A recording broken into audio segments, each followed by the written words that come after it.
आज हम लोग अपनी माँ भगवती पीताम्बरा के ही गुणगान में लगते हैं। माँ भगवती पीताम्बरा की कृपा और उनका अनुभव जिसने जिसने भी किया, वो उसका मस्तक सदैव माँ के चरणों में शीश निमाता है। भाई हमारा तो मन बड़ा ही गदगद रहता है अपनी माता श्री के प्रति, क्योंकि माता श्री ऐसी हैं ही हैं। वो छोटी सी छोटी बातें पर भी अपने साधकों की मदद किया करती हैं। बहुत सी छोटी बात उस पर भी वो खड़ी हो जाती हैं। भाई बड़ी बात तो सुनती ही हैं, बड़ी बात तो सुनती ही हैं, मगर छोटी सी छोटी भी बात पे माँ अवश्य ही अपने साधकों का कल्याण करती हैं और उसकी बात भी सुनती हैं। भाई साधक भी एक से अजीब हुआ करते हैं, माँ से तमामों तरह की फरमाइश करते हैं, माँ मगर फिर भी बुरा नहीं मानती हैं, बड़ी ही दयालु हैं। मगर भक्तों के दुश्मनों के लिए बहुत ही खूंखार है भैया। इनको देखकर दुश्मन थर थर कांपने लगते हैं। दुश्मन की तुरमी खां सारी निकाल देती हैं एक ही झटके में। तो माँ की महिमा तो भैया अपरंपार है। जिसने जिसने भी इनको पहचानने का प्रयत्न किया, वो सब आकाश छू रहे हैं। हमारे बहुत से शिष्य जो इनको खाने का नहीं था, वह लाखों में खेल रहे हैं। ये सब माँ की कृपा है। माँ अत्यंत दयालु है। आप मुसीबत चाहे जितनी ज़बरदस्त मुसीबत में क्यों न फंसे हों, यदि आप इनकी शरण में आ गए तो माँ कुछ ना कुछ देती जरूर हैं। इनके दरबार से भैया कोई निराश आज तक नहीं हुआ है। हाँ, बस कमी केवल इस बात की है कि हमको पूर्ण दृढ़ विश्वास और आस्था के साथ माँ के चरणों में आना है, बस इतनी ही देर है। देखो भाई, हम विद्वान हो नहीं सकते हैं, क्यों ना हम माता श्री के सामने बेवकूफ़ बने रहें। जितना अधिक बेवकूफ़ बने रहोगे उतना ही अधिक फायदा है। संस्कृत के बड़े बड़े श्लोक कह देने से माता प्रसन्न नहीं होती हैं। देखो भाई, संस्कृत के श्लोक पढ़ने वाले पट पट पट पट पट पट पट पट कह तो जाते हैं, मगर उनको उसका भावार्थ खुद नहीं पता है। वह रटंत विद्या फलंत नाही में आ जाते हैं। भाव जोड़ना जरूरी है। आप केवल हिंदी में ही आप अपने भाव से कह दो, बस उतना ही काम के लिए बहुत है। आपको कष्ट है, आप अपने कष्ट का बयान हिंदी में ही कर पाओगे, जिसके ऊपर आपको पूरी तरह से नियंत्रण है। भैया संस्कृत में बहुत से बात गड़बड़ हो जाती है, उसका अर्थ का कुछ और अर्थ निकल आता है। सर्वारिष्ट अभ्यर्थे, सर्वारिष्ट अभ्यर्थे बोल दिया, यानी सर्वारिष्ट का मतलब होता है सब तरह का बुरा होना, और आप अपने लिए सर्वारिष्ट बोल दिए तो क्या करेंगे, तुम्हारा ही बुरा करने लगेंगे। इसलिए भैया जो भी भाषा आप प्रयोग करें उसके साथ अपने मनोभाव को भी अवश्य जोड़ें। भाई देखो, पूरा खेल मनोभाव के ऊपर ही है। जैसे हमारे दिल में जैसे भाव होते हैं उसी अनुसार सब काम होता है।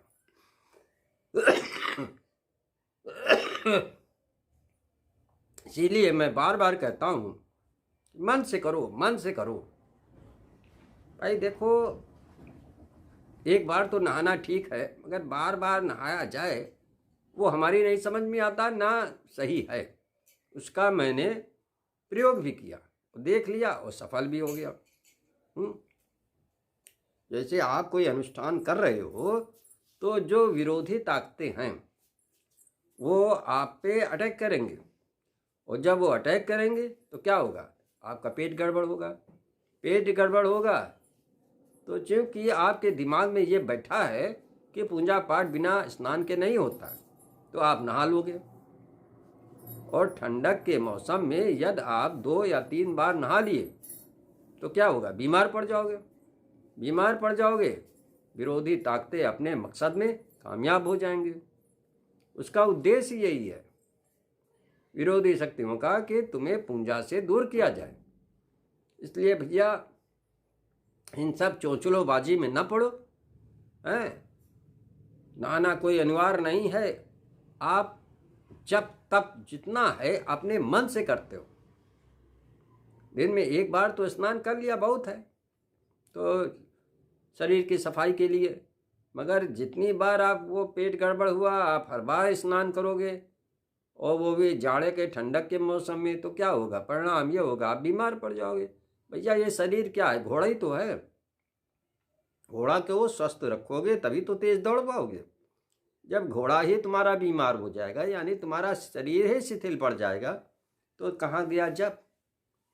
ना तो जप कर पाओगे और ना उसमें मन लग पाएगा। इसलिए ऐसा काम ना करो। जो ये कहते हैं कि स्नान करना आवश्यक है, वो तुमको दिशा भ्रमित करते हैं। या तो उनको खुद भी उसका अनुभव नहीं है, केवल किताबी ज्ञान परोस रहे हैं, और या तुमको दिग्भ्रमित कर रहे हैं। तुमको ये ध्यान में रखना है हमारा शरीर जो है ये स्वस्थ रहे बस। और ये जप के समय अक्सर होता है कि जो नकारात्मक शक्तियां हैं वो अटैक जरूर करती हैं। भाई तुम किसी को मारोगे तो क्या वो चुप बैठेगा? वो भी तो कुछ ना कुछ करेगा। जैसे ब्रह्म राक्षस ऐसी शक्तियों से आप भिड़ रहे हो, तो उसने हाथ में चूड़ियां तो पहन नहीं रखी। ब्रह्म राक्षस के अंदर तो इतनी गजब की शक्ति होती है कि वो अपना रूप तक बदल सकता है। वो जो चाहे सो कर सकता है। उससे तुमने युद्ध छेड़ दिया और माताश्री का सहारा ले लिया, तो वो ब्रह्म राक्षस जानता है कि अब हमारा दिन नजदीक आ गया है। उसको पता चल जाता है। अच्छा, कोई भी मरना नहीं चाहता है, चाहे जिस योनि में हो। अरे एक नाली का कीड़ा है, निकाल के बाहर रख दो, है वो भी नहीं मरना चाहता, उसी फिर गंदगी में घुस जाएगा। ठीक उसी तरह से ब्रह्म राक्षस को पता है कि बगला साधक के हाथों मेरी मौत है, तो अपनी मौत से बचने के लिए वो तुम पर प्रहार के ऊपर प्रहार करेगा। कभी कहो देह भर में दर्द पैदा कर दे, पूरी शरीर से कायदे से दर्द पैदा कर दे, पेट गड़बड़ कर दे कि तुम बैठ ही ना पाओ। बस इसी समय होशियारी का परिचय देते हुए आप जो है लगे रहो, नहाने वहाने के ज़्यादा चक्कर में न रहना। अच्छा, ये तो बात ये हो गई। अब हमने शुरू में कहा था माता से छोटे से भी छोटे काम में भी अपने साधकों की मदद करती हैं। ये हमने देखा है, बहुत कायदे से अनुभव किया है।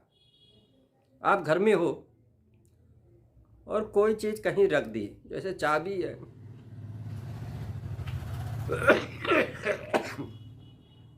चाबी है या कोई कागज है, अब समय पे मिल ही नहीं रहा, ढूंढते ढूंढते थके जा रहे हैं। यार यहाँ रखी थी, मिल नहीं रही, कहाँ गई? पूरा घर अस्त व्यस्त हो जाता है उसको ढूंढने में, मगर वो चीज़ मिलती नहीं। ऐसे समय में भी तुमको हम बतावें, माताश्री अपने भक्तों को मदद करती हैं। कितनी छोटी बात है, मगर माताश्री उसमें भी मदद करने के लिए तैयार खड़ी हैं।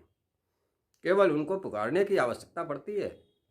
खोई हुई चीज़ तुरंत मिल जाएगी, जो घर में इधर उधर रख दी गई है और हम भूल गए। माताश्री को पुकारोगे तो तुम्हारे दिमाग में आएगा, तुम्हारे कदम उधर ही चल देंगे जिधर वो चीज़ रखी है, और चीज़ मिल जाती।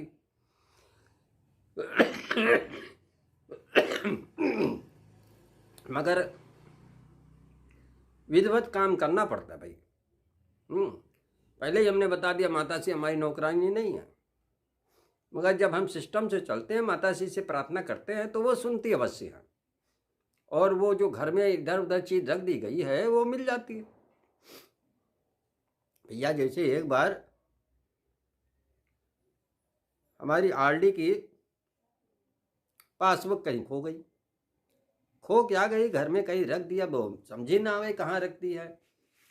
अच्छा वहाँ गए जब पोस्ट ऑफिस, तो उसने बताया कि भैया, उससे हमने कहा भाई हमारी कहीं आरडी की पासबुक खो गई। उसने कहा देखो अब भैया इसमें एफआईआर दर्ज करानी पड़ेगी, और उसके बाद जो है ये हेड ऑफिस जाएगी लिख के, इसमें 3-4 महीने लग जाएंगे।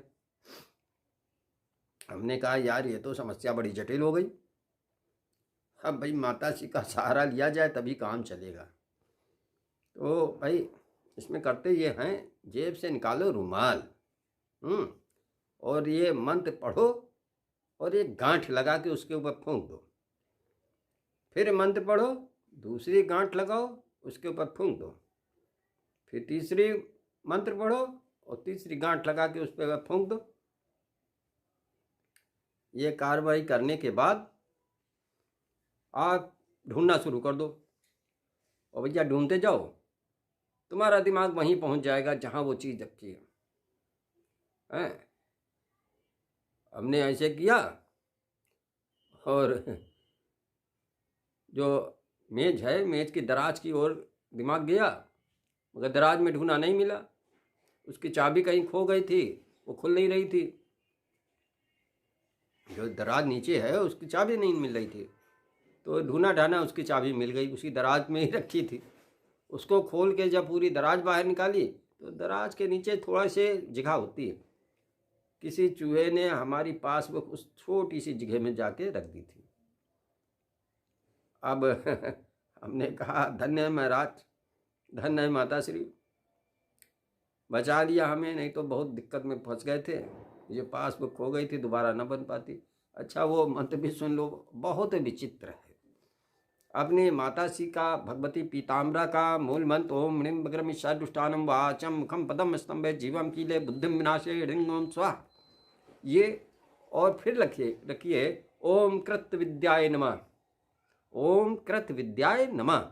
फिर अपनी माता श्री का मूल मंत्र ओम ह्रीं बग्रमिषादुष्टानम वाचम मुखम पदम स्तंभे जीवम कीले बुद्धिम विनाशे ह्रीं ओम स्वाहा।